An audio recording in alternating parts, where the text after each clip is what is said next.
quiero invitar al escenario a otro de los co-founders de Book, Felipe Sattler. Él es Chief Technology Officer de Book, así que muy bienvenido, Felipe. Un aplauso aquí para Felipe. Gracias, Tere.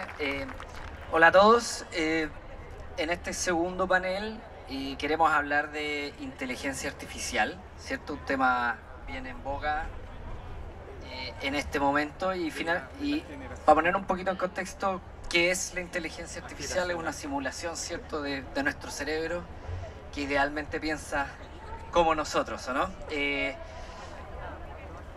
Les quería presentar aquí a nuestros interesantísimos panelistas. Perdón, se me desordenaron las tarjetas. Patricio Cofré, reconocido por la Universidad Católica de Chile como ingeniero destacado en el 2017, socio de la consultoría EY, co-chair de Data and AI Committee AmCham Chile. Tiene más de 15 años de experiencia liderando proyectos para diferentes industrias. Un aplauso, por favor.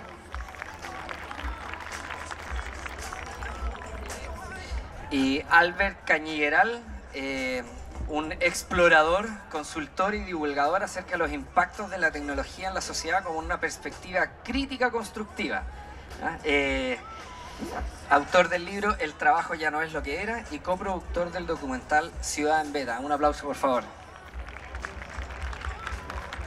Bueno, ¿por qué la inteligencia artificial está tan en boga? Yo creo que puede ser que todo cambió más o menos en noviembre del año pasado, con la aparición de un producto nuevo que de un minuto a otro cambió la inteligencia artificial de algo que parecía ser como de nicho, ¿cierto? Quizás mejorar las fotos, detectar las estrellas en las fotos del espacio, a algo que parecía leer, entender, pensar y contestar como un ser humano, ¿cierto? Hablamos obviamente de ChatGPT, que de un minuto a otro puso en boca de todos la inteligencia artificial. Y la pregunta obvia entonces, ¿cómo nos cambia? ¿Es una amenaza? ¿Es una oportunidad? O, como decía Juan Pablo Neira hoy día en la mañana, quizás es un poco de los dos, ¿cierto? O sea, el cambio es peligroso, pero quedarse quieto puede ser peor, ¿eh? Entonces, vamos a partir con la primera pregunta. Albert, ¿qué cambios crees tú que hay en la forma en que las personas ven su relación con la tecnología y la inteligencia artificial en el ámbito laboral, obviamente, que es lo que nos convoca hoy día? Pues un placer estar aquí y poder compartir algo de los aprendizajes. Ayer también estamos en otro evento y una manera, creo que, de organizar cómo la tecnología en general, no solo la inteligencia artificial, impacta en el ámbito laboral, es verlo en tres ejes. Un eje es la gestión de las tareas, otro eje es la gestión de la fuerza laboral y otro eje es los espacios y los tiempos de trabajo. Luego, en estos ejes hay uno que es muy obvio y que es donde estamos aquí convocados, que es la gestión de la fuerza laboral, recursos humanos. Aquí ya hace muchos años que la inteligencia artificial está funcionando en todo el ciclo de vida de la gestión de talento, desde el reclutamiento, bueno, desde algoritmos de atracción, ¿no? Y del propio LinkedIn, ¿no? Pues que te manda ya las ofertas personalizadas, la selección automatizada de currículums, el ingreso de las personas, la creación de equipos, la distribución de tareas, es decir, esto ya está implantadísimo. Aquí el reto es ver también que cuidemos a las personas, porque a veces vamos tanto a la optimización y a la eficiencia que a veces descuidamos el lado humano cuando estamos tecnificando tanto la inteligencia, los procesos, ¿no? Por tanto, aquí una pequeña alerta en este ámbito. Y también una necesidad de transparencia. En España, vengo de Barcelona, hay una regulación que se llama Ley Rider, que se hizo para la gente que hace distribución de aquí como los pedidos ya, pero hay una parte que obliga a la transparencia algorítmica de los trabajadores. Si el trabajador está sujeto a algún tipo de algoritmo, tiene que saberlo y la empresa o la organización tiene que poder explicar ese algoritmo. Eso por un lado. Y bueno, por otro lado, en el ámbito más de cómo hacemos las tareas, la inteligencia artificial, pues hay una doble interacción. En algún momento las personas están como aumentadas por esta inteligencia artificial, los famosos copilotos, que probablemente por poco que se haya leído estos días, ¿no? Sobre todo es un término que ha popularizado Microsoft, donde pues bueno, puede ser un copiloto que puede ser un robot con que me acompaño, o si soy un abogado pues que me haga un resumen de la legislación, o si soy un médico pues me ayudará a hacer el diagnóstico o me hará un resumen de la transcripción. Eso hay un lado. Y el otro es justo la dirección contraria, cómo las personas ayudan a que la inteligencia artificial funcione mejor, porque no funciona todo bien. Si alguien tiene en casa una Rumba, sabe que sola no funciona, se atasca, necesita la asistencia humana, ¿no? Por tanto, tenemos muchos procesos donde las personas necesitan ayudar a robots o a sistemas de inteligencia artificial, y por ejemplo el famoso ChatGPT es, o parece, asemeja a ser humano, porque hay muchas personas que le han hecho el reinforcement learning. Es un proceso que lo que hace es enseñarle a que sea más humano, pero tiene que ser una persona quien le enseñe a tener un comportamiento más humano. Por lo tanto, vemos que es todo un mapa bastante complejo. Perdón por la respuesta un poco larga, pero... Buenísimo, buenísimo para el puntapié inicial. Y Patricio, quizás como conectando ahí con lo que a veces es la parte más oscura, quizás, que una preocupación común es el temor a ser reemplazado por la inteligencia artificial. Entonces la pregunta es, ¿hay algo de cierto en ese temor? ¿Podremos mitigar alguno de los riesgos? O, por otro lado, ¿cómo podemos hacer que la organización abrace estos cambios y logremos avanzar? Claro. Bueno, y antes que todo, muchas gracias por la invitación, la posibilidad de tener este espacio para discutir. Y justamente creo que es súper relevante que estos temas se conversen, digamos, porque a veces los dejamos ahí goteando y genera incertidumbre, genera miedo, nos genera, digamos, muchas sensaciones, digamos, que al final se transmiten y no son buenas. Y yo, digamos, me parto declarando optimista, ¿ya? Dentro de los utópicos y los distópicos, yo soy de los utópicos. Yo siento que este mundo todavía tiene tantos desafíos. Primero, no creo que la revolución sea tan rápida como se estima, ¿ya? Y segundo, si llegase a ocurrir, creo que este mundo tiene demasiados desafíos. Ya es un mundo de 8 billones de personas, 3 billones se van todos los días con hambre a la cama. O sea, la verdad, desafíos tenemos el cambio climático, tenemos el hambre, tenemos, digamos, todavía tanto por hacer. Entonces, que se acabe el trabajo, yo creo que eso es demasiado ambicioso tratar de pensar algo así. Probablemente va a cambiar, sí. Probablemente las cosas a las que nos dedicamos hoy no van a ser las cosas a las que nos dediquemos en el futuro, lo que se van a dedicar nuestros hijos. Y ahí es donde viene toda la transformación de ojalá volver a ser más humanos, ojalá tomar los trabajos empáticos, ojalá tomar los trabajos de desarrollo global, etc. Entonces, creo que el trabajo va a cambiar más que ser totalmente reemplazado. Aquí una cosa que está ocurriendo en este ámbito se está empezando a diferenciar y es bastante. Lo primero que nos he aprendido es que los humanos somos mucho más complejos de lo que anticipábamos, porque estamos intentando este tipo de sustitución o complemento, y algo que hemos descubierto es el nivel de complejidad que tiene la mente humana, y muchas cosas que hacemos sin ser conscientes.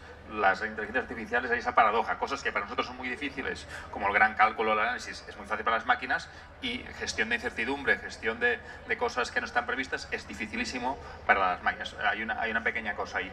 Luego también estamos diferenciando el trabajo y las tareas. Hay estudios interesantes que lo que están haciendo es desagregar lo que es un trabajo, que es algo muy complejo, en tareas, y ver qué tareas, en qué tareas concretas el uso de inteligencia artificial supone un incremento de productividad del 30%. Por lo tanto, veamos ahí. Pero no reemplaza al trabajador, sino que... Y ahí hay también una palabra de un artículo reciente, que los americanos o los ingleses siempre están ahí con nuevas siglas. Puede que conozcáis el FOMO, que es el Fear of Missing Out. Ha salido ahora el FOBO, que es el Fear of Becoming Obsolete, el miedo a convertirse en obsoleto. Así que os la podéis llevar. Eso es un punto interesante, de cierta manera, es cómo cambia, no reemplazar, pero quizás sí va a cambiar, y hay un miedo ahí de ser obsoleto, pero quienes llevamos ya algún tiempo en el mundo de la tecnología, como que no es tan nuevo este miedo. O sea, la automatización hace algunos años, la transformación digital, todos han venido con un poquito de eso. pero obviamente cambia, pero no se elimina. Entonces, en ese sentido, ¿cuál es la responsabilidad que tienen las empresas para enfrentar ese cambio? O sea, ¿cómo se enfrenta ese upskilling o reskilling que hay que hacer con tus colaboradores, sea para trabajar mejor con las nuevas herramientas o finalmente dejar ciertas tareas a la herramienta y tú enfócate en otras nuevas de mayor complejidad? Claro, es que yo creo que este triage que dices tú, de separemos tareas, digamos que para la máquina son muy eficientes, tareas que el humano, digamos, aporta mucho valor. ¿Por qué ponernos a competir, digamos, en espacios donde la ventaja claramente lo tiene algo y ese algo, digamos, nos puede dar un salto e incluso puede abrir más negocios, puede generar productividad y bienestar, sobre todo bienestar, liberar tiempo, etcétera? Entonces, ¿qué tienen que hacer las empresas? Uno es tratar de lograr esta discriminación y generar en las personas la capacidad de delegación a la máquina, que digamos que nos cuesta incluso delegar entre personas. Ahora viene una nueva capacidad que es, bueno, seamos capaces de delegar con la máquina. Y así hay tantas otras habilidades, por ejemplo la de pensamiento crítico, identificación de sesgo. Son muchas de las cosas donde las máquinas siguen presentando un montón de dificultades, ¿cierto? Estas alucinaciones, no sé, un sesgo inconsciente. Son muchas cosas que ahí el humano va a tener que empezar a desarrollar esa capacidad de poder mirar críticamente, identificar que acá hay un sesgo y poder tomar, digamos, nosotros decisiones. Sí, sí, es importante entender que, sobre todo en el ámbito de las... También se ha hablado tanto de la inteligencia artificial generativa, que a veces nos olvidamos de la inteligencia artificial un poco más clásica, que es más fiable, que es la que clasifica cosas, la que determina, la que encuentra patrones, ¿no? Porque, como bien dices, sobre todo la generativa, con este concepto de las alucinaciones, pues es importante que haya alguien humano supervisando y alguien que tome responsabilidad, no solo el human in the loop que se habla, sino human in charge, que realmente tome la responsabilidad de eso. Y aquí uno de los retos que algunos estudios que se han hecho, hay un par de estudios publicados, uno en el ámbito de la atención al cliente y otro en ámbito de consultoría, precisamente con Boston Consulting Group, donde se había ofrecido en unos grupos de control la asistencia o no asistencia con inteligencia artificial generativa, pues ya digo, para atención al cliente o para ámbitos de consultoría. En ambos casos la productividad se incrementó, la satisfacción de los trabajadores también, porque podían hacer mejor su trabajo, y en el caso sobre todo de la atención al cliente, la rotación bajó, porque es un ámbito donde puede haber mucha rotación y no, por tanto hay un ámbito muy positivo de tener estos coworkers, estos colegas. Ahí tenemos que ver si es una herramienta, si es un colega. Bueno, estamos ahí acabando de ver la narrativa exacta, qué relación tenemos que tener con esto. Y de nuevo, la parte peligrosa de todo esto, aquí hay dos ámbitos donde poner... Yo soy el crítico, ¿no? Donde hablamos de que jugaría el papel del crítico. Aquí hay dos alertas. Una, que el copilot no se vuelva en un autopilot. Porque la gente, cuando está tan cómoda usando la inteligencia artificial, deja de pensar y deja de vigilar aquello que está haciendo. Y se ha detectado también que se sobreestima, genera una sobreconfianza en estas herramientas y ahí empieza a haber problemas, porque estamos dejamos de prestar atención. Por lo tanto, cuidado que sea un copilot, no nos pongamos en autopilot.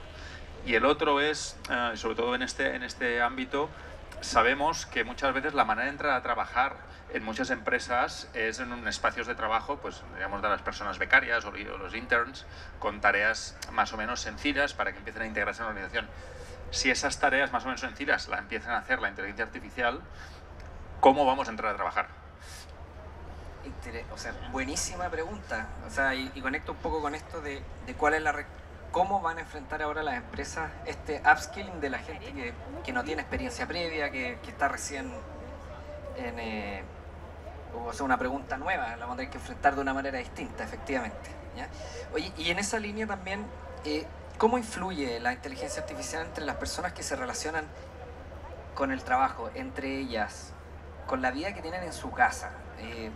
¿Nos va a cambiar realmente la vida o quizás va a ser un poquito más de lo mismo, ¿no?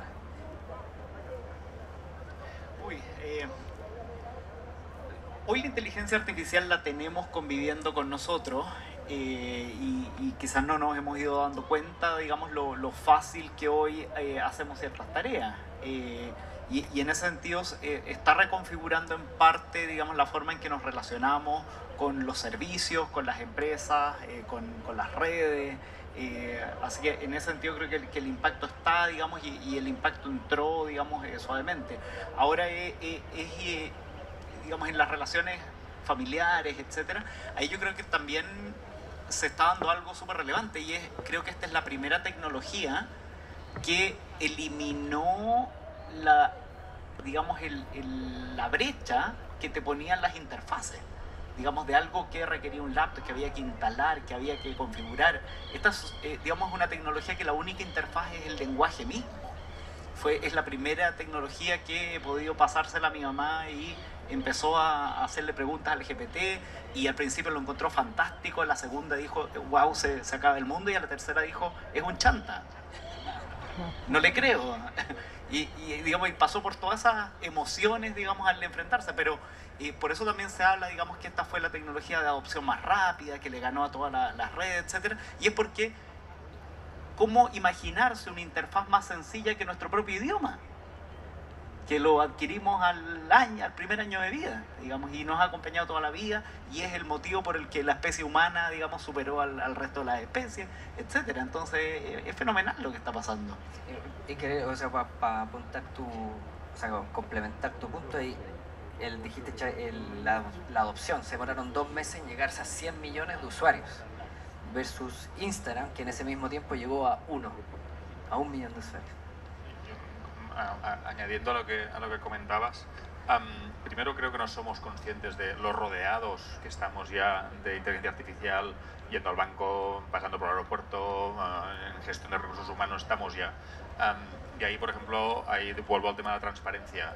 Creo que esa inconsciencia, pues bueno, estaría bien avanzar en saber cuando somos sujetos muchas veces pasivos e inconscientes de los designios de inteligencias artificiales, porque muchas veces no lo sabemos.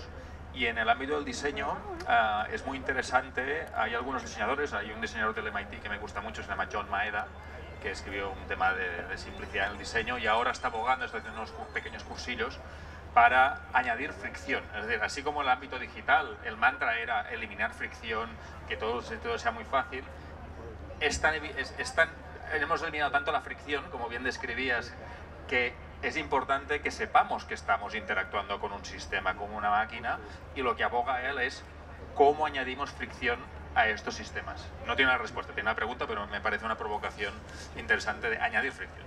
Bueno, justamente ayer estuvimos con Albert en una hackathon de inteligencia artificial generativa y el desafío era la educación, cómo los colegios, las universidades pueden aprovechar la inteligencia artificial generativa para mejorar la educación. ¿Cómo? A través de un asistente, a través de un mentor, de un experto en historia, o decirle a una inteligencia, bueno, personifica a Darwin, personifica a Newton, y poder tener un diálogo con Newton. Imagínate poder hablar toda una noche con Newton y no sé, él no se podrá tomar la cerveza, pero tú sí.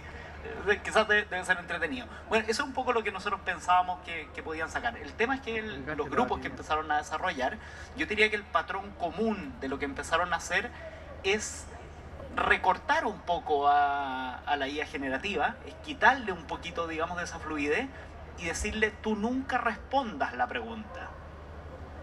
Vuelve a hacerle otra pregunta a él que lo haga razonar y pensar, digamos, un poco en pensamiento socrático, digamos, cómo tú te haces una pregunta de vuelta que te hace razonar y eventualmente llegar a la solución. Entonces, fíjate qué interesantes tipos de desarrollo se pueden dar, de darle una personalidad que no responda a lo que tú quieras, pero que te haga pensar en aquello que querías llegar. Súper interesante. Buenísimo, interesantísimo. Y también lo de pensar un poco en la accesibilidad. O sea, estuvimos hablando antes de temas de inclusión. Y efectivamente, o sea, las interfaces hoy en día son pantallas, son botones que son difíciles de navegar a veces, y quizás estas son tecnologías que nos pueden abrir una interesante oportunidad. Oye, yo les quería preguntar también, porque ya hablamos de que la inteligencia artificial ya está, ¿cierto? No es algo que se viene, sino que es algo que ya está. Entonces la pregunta es un poco, ¿cómo está inserta hoy día en el mundo empresarial la inteligencia artificial y cómo ha cambiado en los últimos años? ¿ah? ¿Cuál es como la foto de hoy? ¿Ah? Sí, bien. Bueno, el gran cambio, digamos, que empieza a ocurrir, y yo creo que es un poquito antes que noviembre de 2022, aunque noviembre de 2022 es un mes que no vamos a olvidar, es en el minuto que nos dimos cuenta de que no todo tenemos que conocer toda la ciencia y todos los principios antes de desarrollarlo. Y eso fue un cambio muy, muy grande. En el fondo el mismo vehículo autónomo o la identificación de algo en una foto, digamos, como en esta foto saber que eso era botella. Ese problema, digamos, que hoy nos parece sencillo, digamos, casi cualquier app lo puede hacer, hasta el 2016 era inconducente, digamos, y la probabilidad de achuntarle a la botella era un poquito más que el carosello. La verdad, fueron décadas y décadas de tratar de hacer identificación de un rostro, etcétera, con buena precisión, y la verdad el avance era muy poco.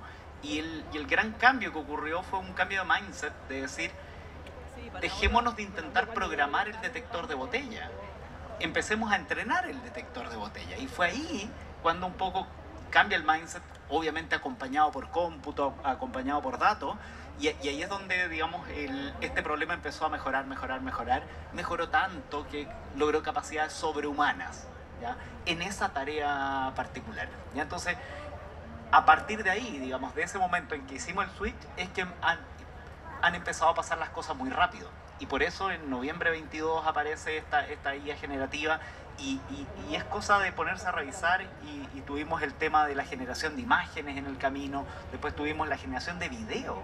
O sea, hoy además no solo puedes hacer un texto, responder un email, ya no solo puedes generar una imagen de, hoy dame un paisaje, un escenario, ahora es, bueno, ayúdame a hacer un cortometraje y que siga más o menos esta pauta, etc. Entonces, las capacidades como creativas han ido creciendo muchísimo.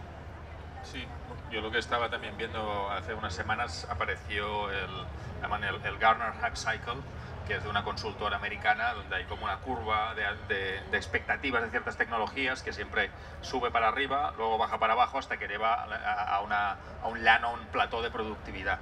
Y en la edición de 2023 la inteligencia artificial generativa está arriba de todo de las expectativas, porque se han empezado a hacer muchos ejemplos, muchas demostraciones, ha avanzado muy rápido la tecnología, pero esta propia consultora, que tiene pues ya bastante años de recorrido, pues lo pone en ese espacio. Creo que es importante también ver que hay un poco de hype, y ese hype genera ansiedad. E incluso otra palabra de estas, hay la en inglés, anxiety, ¿no? En vez de ansiedad, añadirle la ansiedad por la inteligencia artificial. Y con eso las empresas tienen como mucha prisa, están probando muchas cosas, y también estás descubriendo que es muy difícil, que tienes que tener, como bien decías, muchos datos, tu estructura informática organizada, personal que sepa usar eso, y lo que estamos viendo son muchos anuncios sobre inteligencia artificial, y no tanto...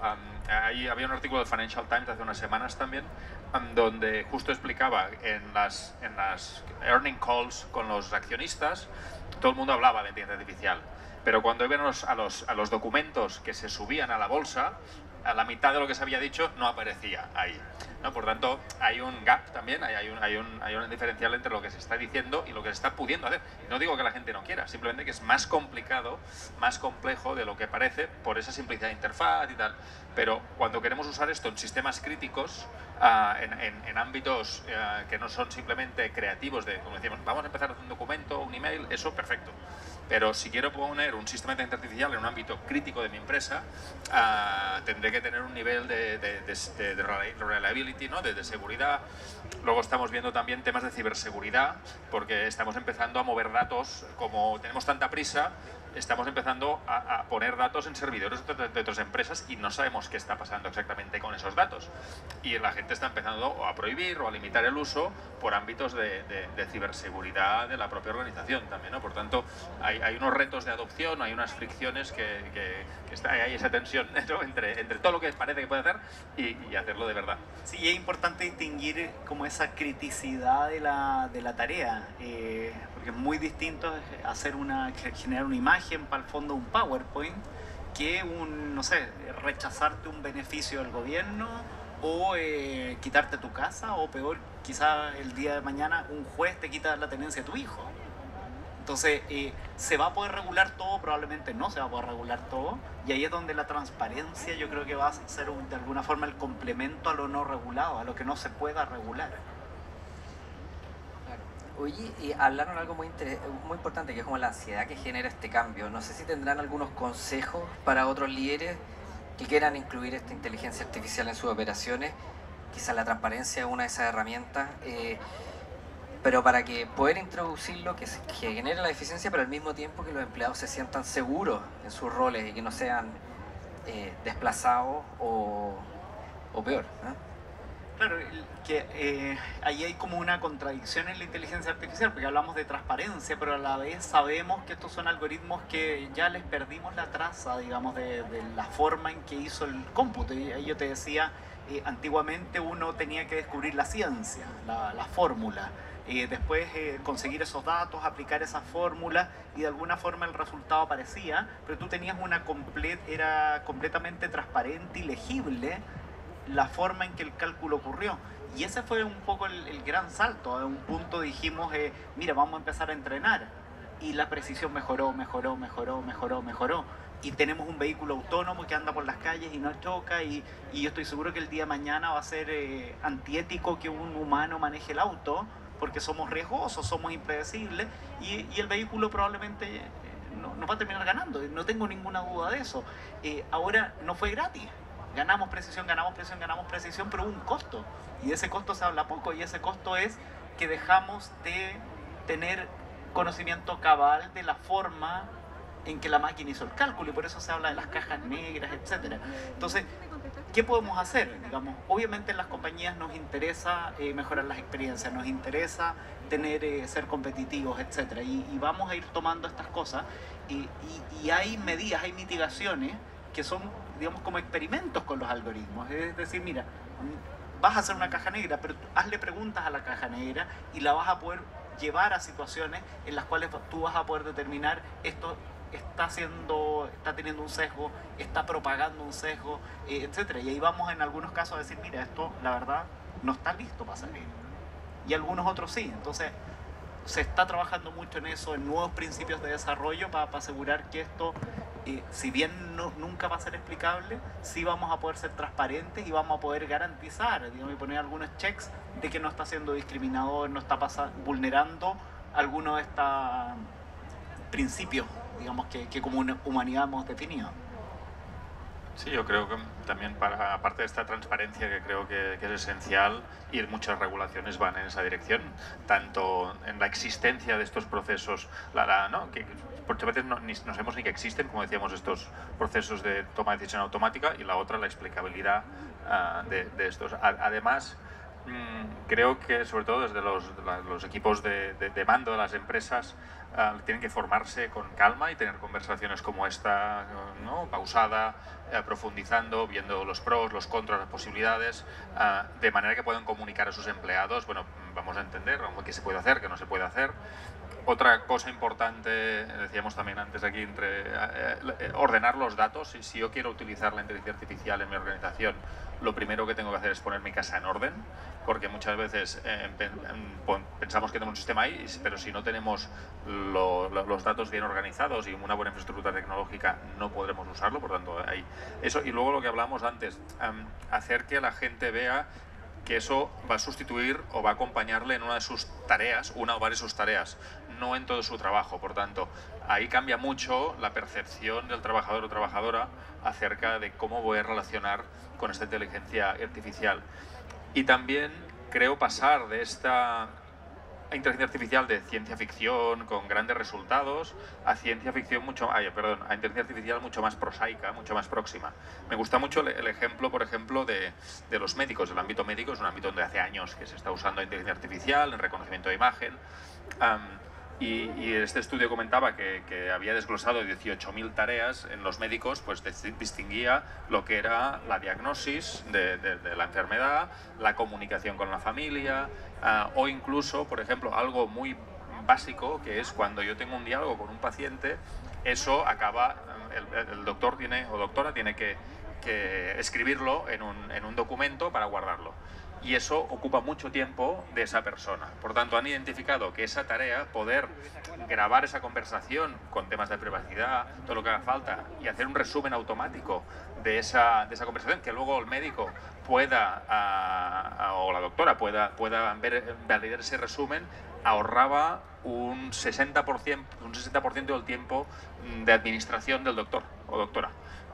¿No? Por tanto, encontrar esos espacios donde hay un beneficio y esas tareas que no aportan mucho, ¿no? O otro ejemplo muy rápido en esto, en Barcelona hay unos restaurantes que hace tiempo que usan unos robots, pero no sustituyen a los camareros. Lo que hacen es llevar platos sucios, vacíos, hacia la cocina. Una tarea donde el papel del camarero no tiene ningún valor excesivo. Por tanto, el camarero o camarera tiene más tiempo en la sala y el robot, en este caso, lo que hace es llevar platos vacíos a la cocina. Por tanto, ¿cómo introducimos, ¿no? Para que la gente no lo vea como una amenaza, sino como una oportunidad? Interesantes ideas. Y un poco mirando hacia el futuro, aquí hablando de inteligencia artificial es imposible, creo yo, hacer un poquito de futurología. Y un poco qué es lo que vemos que va a pasar en los próximos años. O sea, tenemos como grandes breakthroughs o grandes como hitos que se han logrado en el poco rato más. ¿Esto va a continuar o simplemente vamos a aprender mejor a utilizar lo que ya existe? Vamos a estar todos viajando en un avión que se maneja solo a la oficina, o no, porque trabajamos de la casa, no sé, pero ¿cómo ven el futuro en el ámbito laboral, cierto? Una cosa, digamos, que se ve, digamos, que se está trabajando harto es que muchas de estas máquinas son digitales, en el sentido que tienen outputs digitales, un producto digital, que es una creación, una foto, un texto bien escrito, digamos, con la personalidad que yo quería, un diálogo, pero en el fondo son objetos digitales. Es decir, yo creo que el siguiente paso, y ya se está trabajando bastante en eso, es la conexión con lo físico, ¿ya? Es decir, cómo esto va a mover un robot, o cómo un equipo de robots puede tener una estrategia para obtener un resultado. Entonces tratar de llevar este mismo pensamiento de, ok, al robot no lo voy a programar, a los robots lo voy a entrenar. Eso mismo que ya hicimos en digital, pasarlo a objetos físicos. Entonces uno podría empezar a soñar, bueno, que una planta minera podría empezar a tomar de alguna forma decisiones de cuánto producir en una parte, cuánto tiempo mantenerlo en un cierto proceso que requiere un, qué sé yo, de filtrado, de procesos químicos, y con eso ya empezar a pensar en la siguiente decisión. Y yo creo que hacia allá va, digamos, y hay desarrollos súper interesantes porque empiezan a emerger estrategias, y esa es como la parte súper interesante de esto. Empieza no intencionadamente a desarrollar una estrategia para mejorar, digamos, un resultado.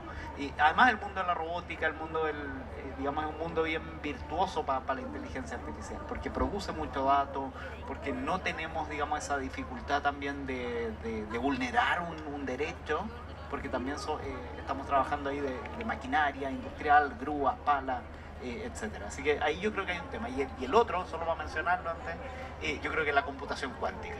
Ahí yo creo que ese puede ser un cambio grande. Un poco se habla de que lo que fue la IA al software va a ser cuántica al hardware. Un cambio grande, muy fuerte, muy puntual, y que en algún punto se va a conectar con lo de inteligencia artificial. Entonces, ¿qué vamos a ver? Vamos a ver esta velocidad más acelerada, vamos a ver cambios más rápidos, pero sigo sintiendo que aún así ni cerca de los grandes desafíos que tenemos. Sí, yo no tengo ni idea de qué va a ocurrir en 10 años. Yo creo que la respuesta honesta es esta. Hay direcciones. Lo primero, también hay que preguntarnos qué queremos que ocurra, porque a veces parece que somos sujetos pasivos del futuro, y realmente el futuro se define por lo que hacemos y por lo que dejamos de hacer, y creo que tenemos que actuar de manera proactiva en orientar, en dar forma al desarrollo de estas tecnologías, no como sujetos, ya digo, pasivos, receptivos de todo esto, sino democratizando. Significa que la gente pueda participar más, porque ahora realmente esto está capturado por unas pocas empresas, unas pocas personas que están impactando en la vida de millones de personas por la estructura que tenemos ahora, y la sociedad digital hemos aceptado eso. Yo creo que en 10 años está emergiendo todo un ámbito de pensamiento crítico alrededor de las tecnologías y creo que en 10 años alguna cosa veremos de un equilibrio un poco más democrático en el desarrollo de estas tecnologías. Esto por el lado de cómo desarrollar. Lo otro, y muy alineado con lo que comentabas, dentro de la inteligencia artificial, algo que también los expertos, yo me gusta mucho Gary Marcus, comenta que esta inteligencia artificial tiene deep learning, pero no deep understanding. Y no tienen sentido común, no entienden causa-efecto, no entienden la relación entre objetos y entre personas, no entienden. Y la dirección de los Large Language Models no nos lleva a una dirección de comprensión, nos lleva a una dirección estadística. Y hay toda una línea de investigadores que están diciendo, eso está bien, pero no vamos a llegar a la Luna subiendo un árbol más grande. Tenemos que tener técnicas distintas si queremos llegar y empezar a modelar, tener modelos básicos del mundo donde estas máquinas puedan tener algo de sentido común y comprensión, y que sea parcial del mundo. Y creo que esa dirección, una hibridación entre inteligencia artificial clasificativa, es decir, más tradicional, con las generativas, alrededor con sistemas de control ético y de valores y otras historias, se está empezando a organizar, por tanto sistemas híbridos y más modulares, y que además están empezando a emerger esta necesidad de inteligencia artificial que empieza a entender alguna cosa, porque ahora simplemente son estadísticas. Interesante. Es interesante esa reflexión de que al final el futuro no es algo que ocurre solo, está en nosotros hacer que eso ocurra, así que depende de nosotros si ponemos la inteligencia artificial donde puede generar valor o no. Oye, y tengo una última pregunta para ir cerrando este panel. En un mundo en que aquí ambos hablaron de que todo va a seguir cambiando bastante rápido en los próximos años. No sabemos exactamente cómo, pero va a seguir cambiando. Entonces, ¿cómo debiesen enfrentar las empresas este desafío de capacitación continua finalmente? O sea, hay nuevas herramientas, tengo que aprender a hacer esta tarea, mañana esa tarea ya no la tengo que hacer. ¿Cómo debiésemos enfrentar esa capacitación para que los trabajadores realmente puedan hacer efectivamente y cómodamente su trabajo? Sí, y por cierto, digamos, no sabemos la respuesta, pero sí uno aprende de las revoluciones tecnológicas anteriores, digamos, y lo que antiguamente era el trabajo para toda la vida, digamos, dejó de serlo, y la tarea de toda la vida también dejó de serlo. Entonces, quizás la revolución más cercana que tuvimos fue la de Internet, y Internet ciertamente tuvo estas mismas virtudes y deficiencias, digamos, tuvo las deficiencias de que reemplazó trabajo, por supuesto que reemplazó trabajo, se cerraron sucursales, digamos, vino, digamos, todo un tema, y tuvo todas las virtudes de que fuimos más productivos, y yo sinceramente creo que hoy vivimos mejor. También si vemos el número de horas que se trabaja en promedio, ha habido mejora, digamos, en ese sentido, así que yo creo que, digamos, en eso yo intentaría, digamos, y es un poco lo que yo intento hacer, es mantenerse muy actualizado, es ver el proceso de aprendizaje como un continuo. La universidad no es que parte y se acaba, y ojalá ni siquiera existiera, ojalá, digamos, todo el proceso de aprendizaje, trabajo, ejecución, vuelta, pivoteo, sea un poco una plasticidad mental que empecemos a desarrollar y transmitir. Sí, en el ámbito competitivo, las empresas, es decir, una empresa que no aprende tendrá dificultad para subir en un ámbito tan cambiante, y la empresa o la organización aprende si sus personas, sus componentes aprenden, ¿no? Por tanto, es clave este aprendizaje continuo, ¿no? El aprendizaje a lo largo de toda la vida. Yo ahí recomiendo, son dos cambios, un cambio mental y un cambio operacional. El mental es que trabajar y aprender no deberían ser dos momentos distintos. Es decir, si conseguimos fusionar trabajar y aprender, hemos ganado mucho. Y eso es más un cambio mental de cómo afrontar, ¿no? Eso también implicará que en algún momento dentro del aprendizaje voy a fallar. Algunas cosas no van a funcionar. Por tanto, hay un tema de gestión de incertidumbre, gestión de errores en ese aprendizaje, porque a la primera, una cosa nueva, es probable que no lo haga bien. Y un pequeño hack, y sobre todo en el ámbito de recursos humanos, puede ser en los contratos tener una cláusula de aprendizaje. ¿no? Pues tenemos muchas cláusulas en unos contratos laborales.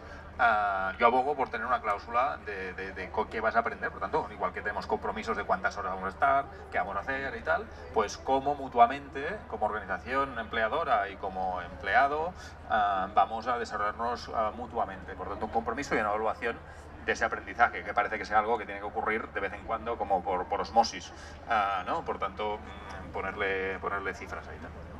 Buenísimo, pareciera ser que la única constante es el cambio entonces. Muchas gracias a nuestros panelistas. Claramente la inteligencia artificial es un tema que nos deja a todos pensativos, tiene muchas posibilidades positivas y algunas quizás más riesgosas, pero está en nosotros aprovechar las buenas oportunidades que nos ofrece. Así que bueno, muchas gracias Patricio, Albert. Gracias. Justo. Y eso, pues, seguimos. Muchas gracias. Gracias.